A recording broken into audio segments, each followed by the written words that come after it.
Pembahasan senyawa organik dengan guru pembimbing Bu Nurliani, SMK Negeri 26 Jakarta.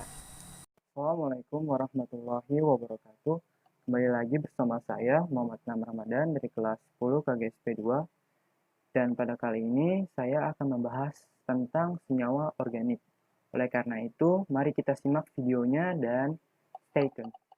Sebelum kita memasuki pokok bahasan utama dari pembicaraan kita hari ini, alangkah baiknya kita mengetahui dulu seperti apa sih senyawa organik tersebut. Nah, jadi menurut beberapa referensi yang telah saya ambil dari segala sumber seperti Wikipedia dan juga beberapa website-website dan beberapa video di YouTube, saya dapat menyimpulkan tentang senyawa organik merupakan golongan besar senyawa kimia yang molekulnya mengandung karbon, kecuali karbidat, karbonat, dan oksida karbon.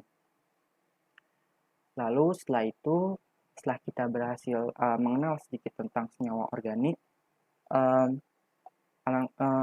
langkah selanjutnya yang kita lakukan adalah mencari senyawa organik yang akan kita bahas pada video kali ini.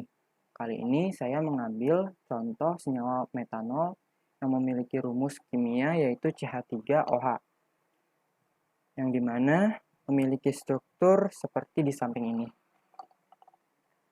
Lalu pasti kalian bertanya dong, dari mana sih asal senyawa tersebut? Dari mana sih asal metanol tersebut? Oke, jadi metanol diproduksi secara alami oleh metabolisme aerobik yang diakibatkan oleh bakteri. Hasil proses tersebut adalah uap metanol dalam jumlah kecil di udara. Setelah beberapa hari, uap-uap itu akhirnya teroksidasi oleh bantuan sinar matahari dan menjadi karbon dioksida dan juga air. Nah, jadi itu merupakan asal dari metanol. Sebenarnya metanol tersebut telah berhasil mempunyai reaksi, dan reaksi itu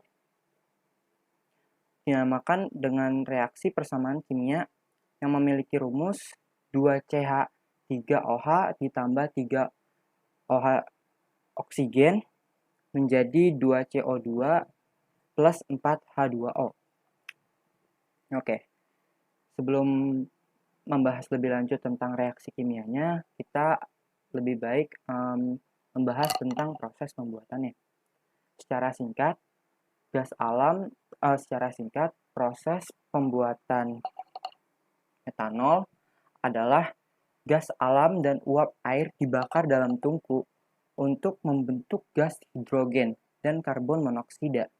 Kemudian gas hidrogen dan karbon monoksida ini bereaksi dalam tekanan tinggi dengan bantuan katalis untuk menghasilkan metanol. Tahap pembentukannya adalah endothermik dan tahap sintetisnya adalah ekstotermik. Nah, lalu pasti ada pertanyaan dong, kalau misalkan ada proses pembuatan, pasti juga ada proses penguraian. Nah, untuk proses penguraian dari eh, senyawa metanol ini itu memiliki reaksi kimia yang seperti tadi sudah saya sebutkan. Mungkin bisa lebih jelasnya saya akan tampilkan gambar di samping ini. Ya, seperti ini. Nah, jadi seperti yang tadi sudah saya terangkan bahwa di sini terdapat 2CH3OH yang dimana itu adalah metanol dan juga 3OH2 yang dimana itu adalah oksigen yang menghasilkan 2CO2 ditambah 4H2O yang dimana menghasilkan karbon dioksida dan juga air. Jadi penguraian di sini prosesnya adalah sebelum terjadinya proses reaksi kimia atau kita sebut saja 2CHO3 2CH3O merupakan metanol yang belum terbakar di udara yang dimana merupakan proses penguraian dari senyawa metanol sebelum bereaksi dengan karbon dioksida dan air. Cukup menarik. Jadi, dapat disimpulkan bahwa proses penguraian adalah proses sebelum terjadinya reaksi antara metanol dengan sinar matahari yang menghasilkan karbon dioksida dan juga air. Oke, selanjutnya. Dibuatnya suatu zat kimia pasti memiliki fungsi tersendiri. Sebagai contohnya, metanol. Metanol merupakan proses penyederhana dari alkohol, yang dimana seperti yang kita ketahui bahwa alkohol juga bisa mengandung bahan bakar. Benar, serius. Iya, serius loh, benar. Metanol adalah salah satu jenis bahan bakar alternatif untuk mesin pembakaran dalam dan beberapa jenis mesin lainnya. Metanol dapat digunakan dengan mencampurkan dengan bensin atau dipakai sendiri, atau kita sebut saja metanol itu sendiri dengan sebutan metanol murni. Lalu yang kedua sebagai bahan aditif bagi etanol industri. Seperti apa sih? Jadi metanol digunakan secara terbatas dalam mesin pembakaran karena tidak mudah terbakar seperti bensin. Karena sifatnya yang beracun, metanol sering digunakan sebagai bahan aditif bagi pembuatan alkohol untuk penggunaan industri. Jadi lebih mudahnya karena bensin itu mudah terbakar, sehingga terlalu beresiko untuk melakukan bahan aditif bagi etanol industri. Jadi kita menggunakan metanol untuk mengganti bensin tersebut. Lalu selanjutnya adalah sebagai pelarut. Metanol merupakan pelarut yang bersifat universal, sehingga dapat menarik sebagian besar senyawa yang bersifat polar dan non-polar pada bahan.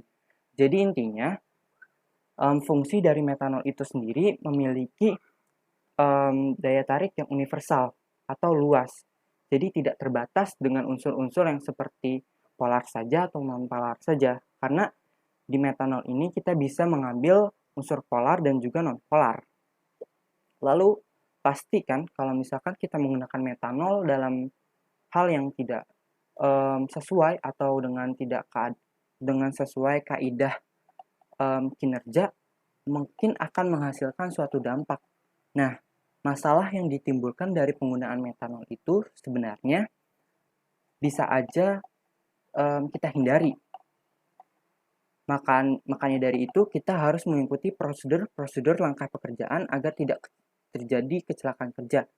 Berikut adalah penyakit-penyakit yang dapat terjadi jika kita menyalahgunakan penggunaan metanol.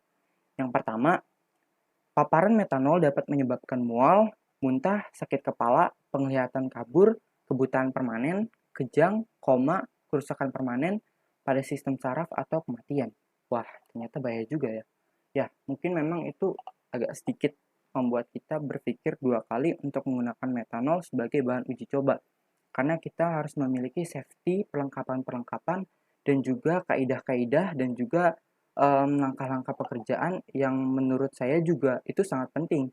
Karena kita tidak menginginkan dalam suatu uji coba ada terjadi kecelakaan kerja. Nah, oke teman-teman.